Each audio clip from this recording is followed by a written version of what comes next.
Relationships don't fall apart overnight.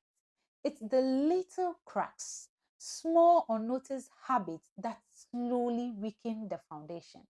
If you're ready to uncover 7 life-changing habits that will protect and restore your love, then stay with me, because by the end of this video, you'll see relationships in a whole new light.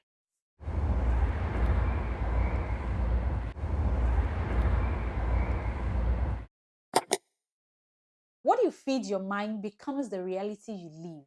Proverbs in chapter 23 verse 7 says, "As a man thinketh in his heart, so is he." A healthy relationship starts with a healthy mindset. Ask yourself, are you filling your mind with doubt, fear, and negativity from past experiences? Are you comparing your relationship to social media highlight reels or worldly standards? Instead, consume God's word daily. Replace harmful thoughts with truths like love is kind, love is patient. Let your thoughts align with God's promises. The enemy thrives on distorted thinking. But when your mind is renewed, you see your partner and your relationship just as God intended, worthy of grace, forgiveness, and hope. What you believe shapes your reality. Do you believe in the power of God to restore, to heal, and strengthen your relationship? Matthew 6:33 tells us that seek first the kingdom of God and his righteousness, and all these things will be added to you. A Christ-centered relationship is unshakable because it's built on the rock.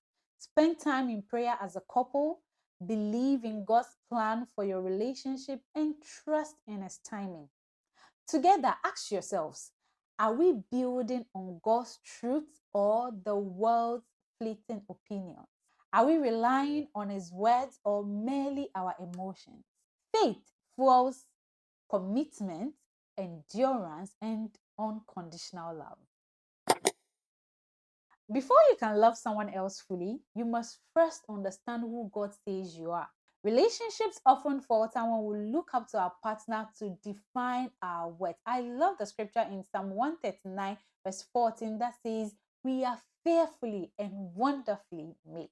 Know that you are a daughter and a son of the Most High, loved, chosen, and complete in Him. When you embrace this identity, you would stop seeking validation from others. You would communicate confidently, set boundaries, and love freely without fear of rejection. Remember, your relationship is a partnership, not a place to fill emotional voids. Let God fill those first. The people you surround yourself with can either build your relationship up or tear it down. 1 Corinthians 15:13 1. Do not be misled. Bad company corrupts good character. Ask yourself, are my friends supporting my relationship or sowing seeds of doubt? Do they encourage godly love or do they push selfish agendas? Surround yourself with couples and individuals who honor God's design for love. Be intentional about community. Iron sharpens iron. So ensure your inner circle strengthens your relationship, not sabotage it. True love is sacrificial. Ephesians 5:25 tells husbands to love your wives as Christ loved the church and gave himself up for her. Christ's love was selfless, patient, and enduring.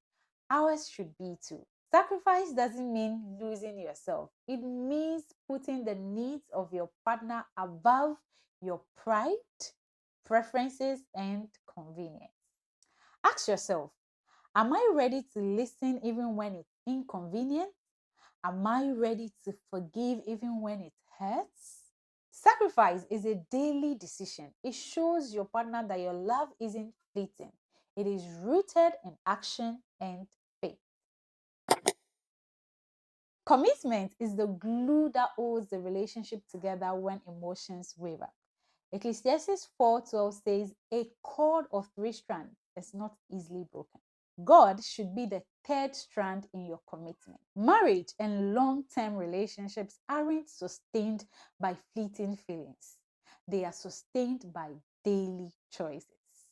Be intentional about your time, your words, and your actions. Pray together even when you are angry.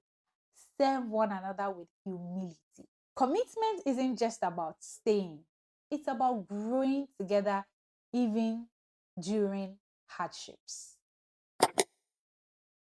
Passion isn't just physical, it's about staying connected in every way. Revelations 2, verse 4 challenges us to return to our first love. In relationships, this means reigniting the joy and the excitement that you once shared. What are some practical tips for keeping passions alive? Go on a regular date, even if it's just a walk. Write notes or text that shows appreciation. Laugh together. Joy is a gift from God. Passion requires intentionality. It's about cherishing the gift of your partner daily and prioritizing connection over routine. Saving a relationship doesn't happen by accident. It's about daily habits rooted in love, faith, and grace. Sacrifice, commitment, a renewed mindset, godly companions, unshakable faith, self awareness, and passion aren't just habits, they are lifelines for relationships. Remember, a relationship that puts God first would always have the strength to weather any storm.